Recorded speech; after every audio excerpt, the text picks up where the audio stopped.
My dear students, dear friends, and dear brothers and sisters, once again I welcome to all of you in Dr. Yash Chandra online classes for education. मेरे प्रिय विद्यार्थियों, मैं आप सभी लोगों का एक बार फिर से doctor Yash Chandra online classes for education में बहुत बहुत स्वागत करता हूं। आप सभी का हार्दिक स्वागत है, हार्दिक अभिनंदन है। प्रिय विद्यार्थियों, राष्ट्र गौरव पर्यावरण एवं मानवाधिकार अध्ययन का जो आपका अनिवार्य प्रश्न पत्र है, उस प्रश्न पत्र से संबंधित महत्वपूर्ण मल्टीपल चॉइस क्वेश्चंस का अभ्यास हम सभी लोग पिछली कक्षाओं में पिछले वीडियो से कर रहे हैं। हम सभी लोगों ने 120 प्रश्नों का अभ्यास कर लिया है और आज की इस क्लास में इस वीडियो में अन्य महत्वपूर्ण 20 प्रश्नों का अभ्यास करेंगे। उन 20 प्रश्नों को देखेंगे, उस पर चर्चा करेंगे।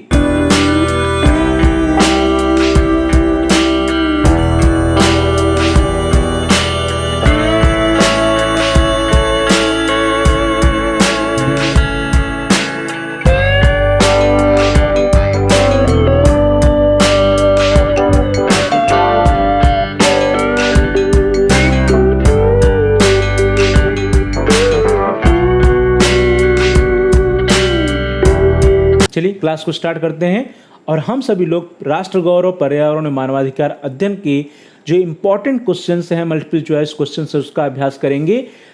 कुछ 20 प्रश्नों का हम अभ्यास करेंगे और इसके पूर्व 120 प्रश्नों का अभ्यास कर चुके हैं पिछले वीडियोज में, पिछली कक्षाओं में। चलिए पहला प्रश्न आज के लिए क्वेश्चन नंबर 121। आज के लिए जो पहला प्रश्न आपकी स्क्रीन पर आ रहा है, दैट इज प्रश्न संख्या 121। प्रश्न है, श्रीमद् भागवत में गोपियों की श्रेणियां हैं। श्रीमद् भागवत का नाम आप सभी लोगों ने सुना होगा, तो उसमें गोपियों की श्रेणियां हैं। कितनी है, कौन कौन सी हैं? ए है कुमारिका, बी है गोपांगना, सी है ब्रजांगना या डी है ऑल ऑफ द एबव या उपर्युक्त सभी। तो डियर स्टूडेंट्स, श्रीमद् भागवत में गोपियों की जो श्रेणियां हैं वो कौन कौन सी हैं? वो कुमारिका है, वो ब्रजांगना है, वो गोपांगना है। तो इस तरह से कुल कितनी है? कुल 3 श्रेणियां हैं। तो ऑल ऑफ द एबव या उपयुक्त सभी जो है, यह उत्तर यहाँ पर सही होगा। श्रीमद् भागवत में गोपियों की 3 श्रेणियां हैं। गोपियों की 3 श्रेणियां कौन कौन सी हैं? ब्रजांगनाएं हैं, कुमारिकाएं हैं और गोपांगनाएं हैं। ब्रजांगनाओं की बात करेंगे तो ये श्री कृष्ण के प्रति भगवान श्री कृष्ण के प्रति वात्सल्य का भाव रखती हैं। तो जो ब्रजांगनाएं हैं, गोपियां, वे भगवान श्री कृष्ण के प्रति वात्सल्य का भाव रखती हैं। जो दूसरी कैटेगरी है वो क्या है? कुमारिकाओं की है, और कुमारिकाओं ने कात्यायनी व्रत से कृष्ण की को उपासना प्रतिरूप में कृष्ण को के प्रति उनका स्वकीय भाव है। ध्यान दीजिए, जो कुमारिकाएं हैं उन्होंने कात्यायनी व्रत से कृष्ण को उपासना, कृष्ण की जो भगवान कृष्ण की उपासना पति के रूप में की। ध्यान दीजिए, कुमारिकाओं ने कात्यायनी व्रत से कृष्ण की उपासना पति के रूप में की है। कृष्ण के प्रति उनका जो भाव है वो क्या है? स्व किया है। तो इस तरह से 2 प्रकार हो गए। और जो तीसरा प्रकार है वह है गोपांगनाओं का। गोपांगनाओं ने लोक वेद की मर्यादा का अतिक्रमण कर पर किया भाव से श्री कृष्ण की भक्ति की है। तो इस तरह से देखा जाए, गोपिकाओं की 3 श्रेणियां हैं, ब्रजांगनाएं, कुमारिकाएं और गोपांगनाएं। अगला प्रश्न आपकी स्क्रीन पर प्रश्न संख्या 122। क्वेश्चन है कि घेंघा या जिसका नाम है गलकंड या घेंघा या गलकंड रोग किसकी कमी से होता है? और आपके विकल्प हैं A iodine, B calcium, C protein या डी कार्बोहाइड्रेट। डियर स्टूडेंट्स, अधिकांशतः पूछे जाते हैं सब प्रश्न जीएस में। तो घेंघा या गलकंड रोग किसकी कमी से होता है? कैल्शियम नहीं, कार्बोहाइड्रेट नहीं, प्रोटीन नहीं, किसकी कमी से होता है? आयोडीन की कमी से घेंघा या गलकंड रोग होता है। तो इस तरह से ए option is the right option. घेंघा को हम अंग्रेजी में ग्वाइटर भी कहते हैं, और यह एक ऐसा रोग है जिसमें जो गला है वो क्या होता है? फूल जाता है, और यह शरीर में आयोडीन की कमी के कारण होता है। इसलिए आयोडीन की कमी के कारण जो है थायराइड ग्लैंड्स जो होते हैं, वो थायराइड ग्लैंड्स या थायराइड ग्रंथियां सूज जाती हैं। तो ऐसे क्षेत्रों में जहां पर आयोडीन की कमी पाई जाती है, वहां पर ग्वाइटर या घेंघा रोग पाया जाता है। अगला प्रश्न आपकी स्क्रीन पर आता है, that is question number 123। The question is, scurvy रोग किसकी कमी से होता है? बहुत इंपॉर्टेंट क्वेश्चन है, अक्सर पूछा जाता है एग्जाम में कि स्कर्वी रोग किसकी कमी से होता है। और आपके विकल्प हैं A vitamin A, B vitamin B, C vitamin C या डी विटामिन डी। तो विटामिन ए नहीं, विटामिन बी नहीं, विटामिन डी नहीं, बल्कि विटामिन सी जो होता है इसकी कमी से स्कर्वी रोग होता है। So here the C option is the right option. Scurvy vitamin C की कमी से होने वाला एक रोग है। अगला प्रश्न आपके स्क्रीन पर प्रश्न संख्या 124 या 124। क्वेश्चन है कि चित्रकला का सबसे बड़ा संरक्षक कौन था, और आपके ऑप्शंस हैं ए बाबर, बी हुमायूं, सी जहांगीर या डी शाहजहां। तो डियर स्टूडेंट्स, चित्रकला का सबसे बड़ा संरक्षक कौन था? बाबर नहीं, हुमायूं नहीं, शाहजहां नहीं, जहांगीर जो था वो चित्रकला का सबसे बड़ा संरक्षक था। जहांगीर को ही कहा जाता है कि चित्रकला का सबसे बड़ा कुशल पारखी था। जहांगीर के समय को चित्रकला का स्वर्ण काल भी कहा जाता है। तो कला का स्वर्ण काल किसके समय को कहा जाता है? जहांगीर के समय को कहा जाता है। यहाँ से भी प्रश्न आपसे पूछे जा सकते हैं। अगला प्रश्न आपकी स्क्रीन पर, प्रश्न संख्या 125, किस मार्ग में भगवान अपने शरणागत को अनुग्रह भाव से प्रपंच मुक्त कर देते हैं? ध्यान दीजिए, किस मार्ग में भगवान अपने शरणागत को अनुग्रह भाव से प्रपंच मुक्त कर देते हैं? और आपके ऑप्शंस हैं ए योग मार्ग, बी पुष्ट मार्ग, सी ज्ञान मार्ग या डी इनमें से कोई नहीं। तो डियर स्टूडेंट्स, पुष्ट मार्ग नहीं, ज्ञान मार्ग नहीं, बल्कि योग मार्ग एक ऐसा मार्ग है जिसमें भगवान अपने शरणागत को अनुग्रह भाव से प्रपंच मुक्त कर देते हैं। सो here the A option is the right option. योग सात्विक और पवित्र मार्ग होता है जिस पर चलकर साधक आत्म साक्षात्कार और ईश्वर साक्षात्कार तक पहुंचता है। योग मार्ग में परमात्मा, भगवान, ईश्वर योग साधक के मार्ग में आने वाली बाधाओं को दूर करने की प्रेरणा देते हैं। तो इस तरह से जो प्रश्न था, इस प्रश्न का ऑप्शन ए जो है वो सही है, योग मार्ग में भगवान अपनी शरणागत को अनुग्रह भाव से प्रपंच मुक्त कर देते हैं। चलिए, अगला प्रश्न आपकी स्क्रीन पर आ रहा है, दैट इज क्वेश्चन नंबर 126। प्रश्न संख्या 126 कहता है कि पेलाग्रा रोग किसकी कमी से होता है? यह जो डिजीज है पेलाग्रा, इसके बारे में आप सभी लोगों ने सुना होगा। तो यह रोग या यह डिजीज किसकी कमी से होता है? ऑप्शंस हैं A vitamin A, B vitamin B3, C vitamin C या डी विटामिन डी। तो डियर स्टूडेंट्स, पेलाग्रा रोग किसकी कमी से होता है? विटामिन ए नहीं, सी नहीं, डी नहीं, बल्कि विटामिन B3 की डिफिशियंसी डिजीज है पेलाग्रा। मीन्स विटामिन B3 की कमी से पेलाग्रा नामक रोग होता है। So here the B option is the right option. Pellagra का दूसरा नाम है, विटामिन B3 का दूसरा नाम है नियासिन। तो विटामिन B3 या नियासिन की डिफिशियंसी से पेलाग्रा नामक रोग होता है। तो पेलाग्रा एक प्रकार का रोग है जो विटामिन B3 या नियासिन के निम्न स्तर के कारण होता है, विटामिन B3 की या नियासिन की कमी से होता है। अगला प्रश्न आपकी स्क्रीन पर, प्रश्न संख्या 127। प्रश्न कहता है, प्रश्न संख्या जो है कहता है कि महाभारत के खंडों को क्या कहा जाता है? ध्यान दीजिए, जो महाभारत के खंड हैं उन खंडों को क्या कहा जाता है, यह प्रश्न है। और इसके ऑप्शंस हैं आपके सर्ग, ए, बी है कांड, सी है अध्याय या डी है पर्व। तो डियर स्टूडेंट्स, जो महाभारत के खंड हैं उन खंडों को क्या कहा जाता है, यह प्रश्न है। और इसके ऑप्शंस हैं आपके ए सर्ग, बी कांड, सी अध्याय या डी पर्व। तो क्या कहा जाता है? महाभारत के खंडों को सर्ग नहीं कहते हैं, अध्याय नहीं कहते हैं, कांड नहीं कहते हैं, बल्कि क्या कहते हैं? पर्व कहते हैं। तो इस तरह से यहाँ पे जो आपका डी ऑप्शन है, D option is the right option. Ved Vyas रचित जो महाभारत ग्रंथ है इसमें कुल कितने पर्व हैं? 18 पर्व हैं। आपसे यहाँ से प्रश्न पूछे जा सकते हैं कि महाभारत ग्रंथ में कुल कितने पर्व हैं? तो कुल 18 पर्व हैं। उन पर्वों के नाम जो हैं वो है आदि पर्व, सभा पर्व, वन पर्व, विराट पर्व, उद्योग पर्व, भीष्म पर्व, द्रोण पर्व, अश्वमेधिक पर्व, महाप्रस्थानिक पर्व, सौप्तिक पर्व, स्त्री पर्व, शांति पर्व, अनुशासन पर्व, मौसल पर्व, कर्ण पर्व, शल्य पर्व, स्वर्गारोहण पर्व और आश्रमवासिक पर्व। तो यहाँ से प्रश्न आपसे पूछे जा सकते हैं। ध्यान रखिए कि महाभारत खंडों को क्या कहते हैं? पर्व कहते हैं। कुल कितने पर्व हैं? 18 पर्व हैं। किसने इसकी रचना की? तो वेद व्यास जी ने इसकी रचना की। चलिए आगे बढ़ते हैं। अगला प्रश्न आपकी स्क्रीन पर आ रहा है, दैट इज क्वेश्चन नंबर 128। प्रश्न संख्या 128 आपकी स्क्रीन पर आ रहा है और प्रश्न है कि विटामिन ए की कमी से कौन सा रोग होता है? तो आप सभी लोग इसके बारे में पढ़े भी होंगे कि विटामिन ए डिफिशियंसीज डिजीजेस कौन कौन सी होती हैं। ऑप्शंस हैं आपके ए क्वासियोरकर, बी स्कर्वी, सी रतौंधी या डी पेलाग्रा। तो डियर स्टूडेंट्स, विटामिन ए की कमी से क्या होता है? क्वासियोरकर नहीं, स्कर्वी नहीं, पेलाग्रा नहीं, बल्कि रतौंधी या जिसको हम लोग नाइट ब्लाइंडनेस कहते हैं, वह डिजीज होता है विटामिन ए की कमी से। So here the C option is right option. Vitamin A की कमी से रतौंधी और आंखों के आसपास सफेद हिस्से में धब्बों की परेशानी भी हो सकती है। और विटामिन ए जो है यह हमारे ब्लड में कैल्शियम का स्तर बनाए रखने में भी सहायक होता है, मददगार होता है, जिससे हमारी हड्डियां भी मजबूत होती हैं। तो इस तरह से यहाँ पे C option is the right option. Vitamin A की कमी से होने वाला रोग रतौंधी होता है। अगला प्रश्न आपकी स्क्रीन पर क्वेश्चन नंबर 129, प्रश्न संख्या 129 है कि पद्मावत किसकी रचना है? और आपके ऑप्शंस हैं ए कासिम शाह, बी मंझन, सी जायसी या D Kutuban. Dear students, Padmaavat के बारे में आप लोगों ने कई बार चर्चा में सुना होगा। तो पद्मावत किसकी रचना है? कासिम शाह नहीं, मंजन नहीं, कुतुबन नहीं, बल्कि जायसी जी की रचना है। So here the C option is the right option. Padmavat Hindi साहित्य के अंतर्गत सूफी परंपरा का प्रसिद्ध महाकाव्य है। इसके रचनाकार कौन है? मलिक मोहम्मद जायसी जी हैं। तो मलिक मोहम्मद जायसी जी ने पद्मावत की रचना की है। दोहा और चौपाई छंद में लिखे गए इस महाकाव्य की भाषा अवधि है। तो आपसे कई प्रश्न यहाँ से बन सकते हैं। पद्मावत किसने लिखा है? मलिक मोहम्मद जायसी ने लिखा है। किस परंपरा का है? तो सूफी परंपरा का है।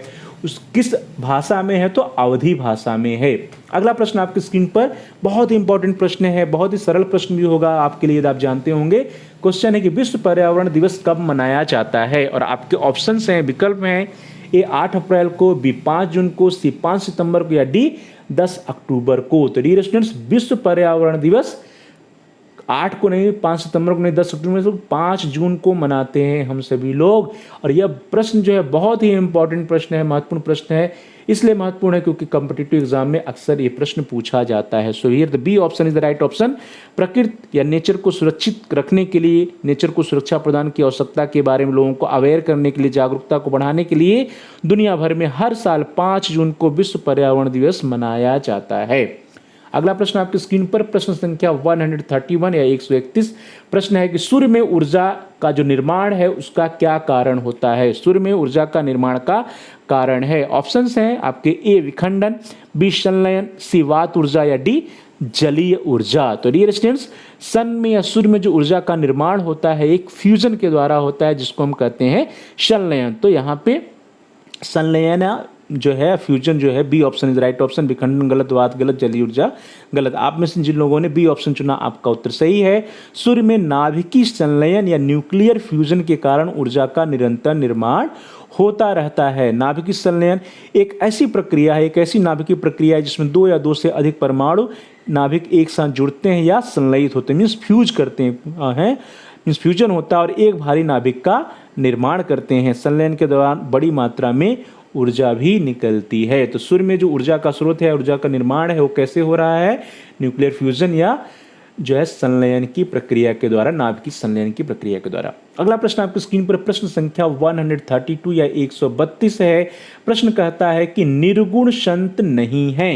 निर्गुण संत कौन नहीं है? आपके ऑप्शन है ए केशवदास, बी रैदास, सी दादू या डी गुरु नानक। तो इसमें हम ये देख लेते हैं कि निर्गुण संत कौन कौन हैं। तो गुरु नानक जी हैं, रैदास जी हैं, दादू जी हैं, तीनों जो है निर्गुण संत हैं। तो केशवदास जी क्या हुए? ये निर्गुण संत नहीं हुए। सो here the A option is the right option, Keshavdas. निर्गुण ज्ञानाश्रयी शाखा के जो प्रमुख संत हैं उनमें जो नाम आता है वो कबीर जी का नाम आता है, कमाल का, रैदास या रविदास का, धर्मदास का, गुरु नानक का, दादू दयाल का, सुंदरदास का, रज्जब, मलुकदास, अक्षर, अनन्य, जमगास, सिंगा जी, हरदास, निरंजनी, इतने ये सारे नाम जो है किसमें आते हैं? निर्गुण शाखा में आते हैं। तो निर्गुण ज्ञानाश्रयी शाखा के जो संत हैं वो प्रमुख हैं, उसमें जो है केशवदास जी का नाम नहीं आता। So A option is the right option. अगला प्रश्न बहुत ही सरल प्रश्न है लेकिन इंपॉर्टेंट है। एलपीजी का फुल फॉर्म क्या है? एलपीजी गैस हम सभी लोग अपने घरों में यूज करते हैं, उसका पूरा नाम क्या है? उसका ऑप्शन है आपके liquefied petroleum gas, light petroleum gas, low petroleum gas या लाइम पेट्रोलियम गैस। तो लाइम नहीं, लो नहीं, लाइट नहीं, क्या है? लिक्विफाइड पेट्रोलियम गैस है एलपीजी का पूरा नाम। So here the A option is the right option. LPG का पूरा नाम है लिक्विफाइड पेट्रोलियम गैस, जिसे हिंदी में कहते हैं तरलीकृत पेट्रोलियम गैस। तो तरलीकृत पेट्रोलियम गैस या लिक्विफाइड पेट्रोलियम गैस एलपीजी का पूरा नाम है। अगला प्रश्न आपकी स्क्रीन पर प्रश्न संख्या 134 134 रास पंचाध्यायी रचना किसकी है? और आपके विकल्प हैं ए कृष्णदास, बी चतुर्भुजदास, सी सूरदास या डी नंददास। तो डियर स्टूडेंट्स, रास पंचाध्यायी जो है इसकी रचना कृष्णदास ने, सूरदास ने, चतुर्भुजदास ने, बल्कि नंददास ने की है। नंददास को उसका श्रेय जाता है। So here the D option is the right option. रास पंचाध्यायी नंददास जी की रचना है। अगला प्रश्न आपके स्क्रीन पर प्रश्न संख्या 135 135 प्रश्न है कि श्री रामार्चन पद्धति किसकी रचना है। श्री रामार्चन पद्धति किसकी रचना है और आपके विकल्प हैं ए स्वामी रामानुजाचार्य, बी शंकराचार्य, सी स्वामी रामानंद या डी इनमें से कोई नहीं। तो डियर स्टूडेंट्स, श्री रामार्चन पद्धति किसकी रचना है? शंकराचार्य जी की नहीं है, स्वामी रामानुजाचार्य की नहीं है, बल्कि किसकी है? स्वामी रामानंद जी की है। तो here the C option is the right option. Shri Ramarchan Paddhati Swami Ramanand जी की रचना है। अगला प्रश्न आपकी स्क्रीन पर प्रश्न संख्या 136 136 प्रकाश संश्लेषण के दौरान सौर ऊर्जा का परिवर्तन होता है। मीन्स सौर ऊर्जा का परिवर्तन किस रूप में होता है, किस ऊर्जा के रूप में होता है ड्यूरिंग फोटोसिंथेसिस या प्रकाश संश्लेषण। आपके ऑप्शंस हैं ए भौतिक ऊर्जा में, बी तापीय ऊर्जा में, सी उत्तर विद्युत ऊर्जा में या डी रासायनिक ऊर्जा में। तो डियर स्टूडेंट्स, जब फोटोसिंथेसिस या प्रकाश संश्लेषण की प्रक्रिया होती है तो उसमें जो सोलर एनर्जी होती है, सौर ऊर्जा होती है, वह भौतिक में नहीं, उत्तर विद्युत में नहीं, तापकीय में नहीं, बल्कि रासायनिक एनर्जी में या केमिकल एनर्जी में, रासायनिक ऊर्जा में परिवर्तित होती है। So here the D option is the right option. प्रकाश संश्लेषण के दौरान सूर्य की विकिरण ऊर्जा का रूपांतरण रासायनिक ऊर्जा में होता है और यह जो रासायनिक ऊर्जा होती है यह ग्लूकोज के अणुओं के रूप में पौधों में संचित हो जाती है। अगला प्रश्न आपकी स्क्रीन पर प्रश्न संख्या 137 137 प्रश्न है कि किस देश से फंडामेंटल ड्यूटीज या मौलिक कर्तव्यों को भारतीय संविधान में सम्मिलित किया गया है। मीन्स हमारे संविधान में फंडामेंटल ड्यूटीज या मौलिक कर्तव्यों को किस संविधान से लिया गया है। आपके ऑप्शंस हैं ए जापान, बी रूस, सी बर्मा या डी चीन या चाइना। तो प्रिय विद्यार्थियों, मौलिक कर्तव्य या फंडामेंटल ड्यूटीज कहाँ से लिए गए हैं हमारे संविधान में? चीन नहीं, बर्मा नहीं, जापान नहीं, बल्कि रूस का जो संविधान है, रशिया का, वहां से हमारे देश में फंडामेंटल ड्यूटीज या मौलिक कर्तव्यों को लिया गया। So here the B option is the right option. The concept of fundamental duties was taken from USSR, अर्थात जो है रूस, जिसको हम लोग अब रूस के नाम से जानते हैं, और सरदार स्वर्ण सिंह समिति की अनुशंसा पर संविधान के 42वें संशोधन, यहां से भी प्रश्न आता है, 42वें संशोधन 1976 ईस्वी के द्वारा मौलिक कर्तव्य को संविधान में जोड़ा गया। इसे रूस या रसिया के संविधान से लिया गया। अब यहाँ पे क्या प्रश्न पूछे जा सकते हैं कि किस समिति की अनुशंसा पर मौलिक कर्तव्यों को हमारे संविधान में जोड़ा गया? तो सरदार स्वर्ण सिंह की समिति पर। कब जोड़ा गया? 1976 में जोड़ा गया। किस संशोधन के द्वारा जोड़ा गया? तो 42वें संशोधन के द्वारा जोड़ा गया। किस देश से लिया गया? तो रूस से लिया गया। ढेर सारे प्रश्न आपको इस प्रश्न में मिलेंगे। ये जो मैटर है इस पे ढेर सारे प्रश्न बन सकते हैं। अगला प्रश्न आपकी स्क्रीन पर प्रश्न संख्या 138 प्रश्न है कि कौन सा वेद संगीत से संबंधित है? मीन संगीत का वेद कौन सा है? आपके ऑप्शंस हैं ए सामवेद, बी अथर्ववेद, सी ऋग्वेद या डी यजुर्वेद। तो डियर स्टूडेंट्स, म्यूजिक या संगीत का वेद कौन सा है? अथर्व नहीं, यजुर नहीं, ऋग्वेद नहीं, बल्कि क्या कौन सा है? सामवेद है। तो सामवेद का क्या कहलाता है? वह गीत संगीत प्रधान है सामवेद, इसलिए गीत संगीत का वेद सामवेद कहलाता है। तो सामवेद गीत संगीत प्रधान है। प्राचीन आर्यों द्वारा साम या गान किया जाता था। सामवेद चारों वेदों में आकार की दृष्टि से सबसे छोटा भी है। अगला प्रश्न आपकी स्क्रीन पर प्रश्न संख्या 139 139 प्रश्न है कि वायुमंडल की किस परत को सुरक्षा परत के रूप में जाना जाता है? बहुत इंपॉर्टेंट क्वेश्चन है, अक्सर पूछा जाता है। आपके ऑप्शंस हैं ए क्षोभ मंडल, बी समताप मंडल, सी ओजोन मंडल या डी आयन मंडल। तो डियर स्टूडेंट्स, वायुमंडल की किस परत में एक सुरक्षा परत होती है जिसका नाम है ओजोन परत? तो ओजोन परत किस में पाई जाती है? ओजोन मंडल में। तो क्षोभ मंडल नहीं, समताप नहीं, आयन नहीं, बल्कि हमारा जो सी ऑप्शन है, C option is the right option, ozone मंडल। ओजोन मंडल को ओजोन परत पृथ्वी की सूर्य की हानिकारक अल्ट्रावायलेट किरणों से बचाती है। अर्थात हमारे पृथ्वी पर जो सन की, सूर्य की अल्ट्रावायलेट रेज आती हैं उनको वो रोकती है, वहाँ पे एक छाते का काम करती है और अल्ट्रावायलेट रेज को छान देती है, आने नहीं देती है, उनको वापस रिफ्लेक्ट कर देती है। और जो अल्ट्रावायलेट रे होती है हमारे लिए बहुत ही खतरनाक होती हैं, इससे स्किन डिजीजेज भी होते हैं। तो इस तरह से ओजोन मंडल में जो ओजोन परत है, ओजोन लेयर है, वो क्या हमारे लिए जीवनदायिनी है, सुरक्षा परत का काम करती है। इसके संरक्षण के लिए प्रत्येक 16 सितंबर को विश्व ओजोन दिवस या ओजोन परत संरक्षण दिवस मनाया जाता है। हर 16 सितंबर को, प्रत्येक 16 सितंबर को हम सभी लोग वर्ल्ड ओजोन डे भी मनाते हैं। और वर्ल्ड ओजोन डे के दिन हम सभी लोग जो है, जो हमारा ओजोन मंडल है या ओजोन परत है, इसको इसका संरक्षण करने के लिए लोगों को जागरूक करते हैं, इसका जो क्षरण न होने पाए इसके लिए लोगों को हम अवेयर करने का प्रयास करते हैं 16 सितंबर विश्व ओजोन दिवस के दिन। अगला प्रश्न आपकी स्क्रीन पर, प्रश्न संख्या 140 140, फतेहपुर सीकरी का निर्माण किसके द्वारा कराया गया?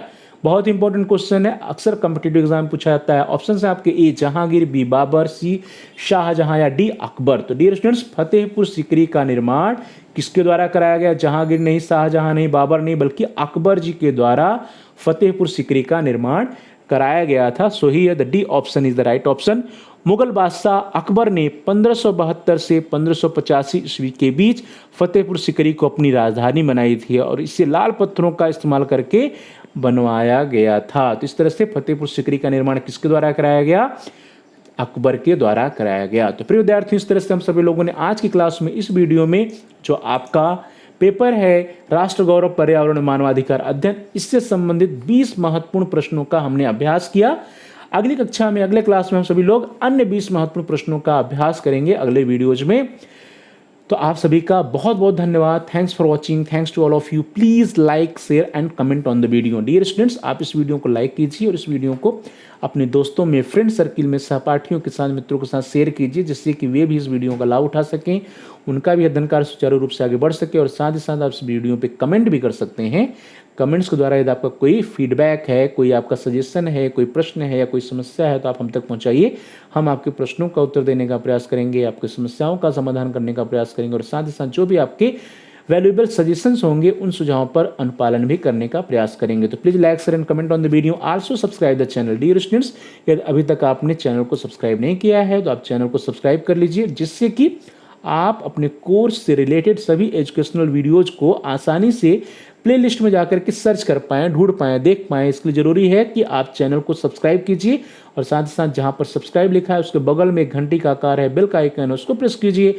उसको दबाने पर कुछ ऑप्शंस आते हैं, उन ऑप्शंस में से, विकल्पों में से आप ऑल के ऑप्शन को सिलेक्ट कर लीजिए। इससे यह होगा कि आपके कोर्स से रिलेटेड जितने भी नए एजुकेशनल वीडियोज आएंगी उसकी नोटिफिकेशन, उसकी सूचना आपको समय से मिल जाएगी और आपका कोई भी वीडियो मिस नहीं होगा। तो प्रिय विद्यार्थियों, please like, share and comment on the video. Also subscribe the channel and press the bell icon all. अन्य 20 महत्वपूर्ण प्रश्नों के साथ हम सभी लोग जल्द ही मिलते हैं अगली वीडियो में, अगली कक्षा में। तब तक के लिए आप सभी का बहुत बहुत धन्यवाद।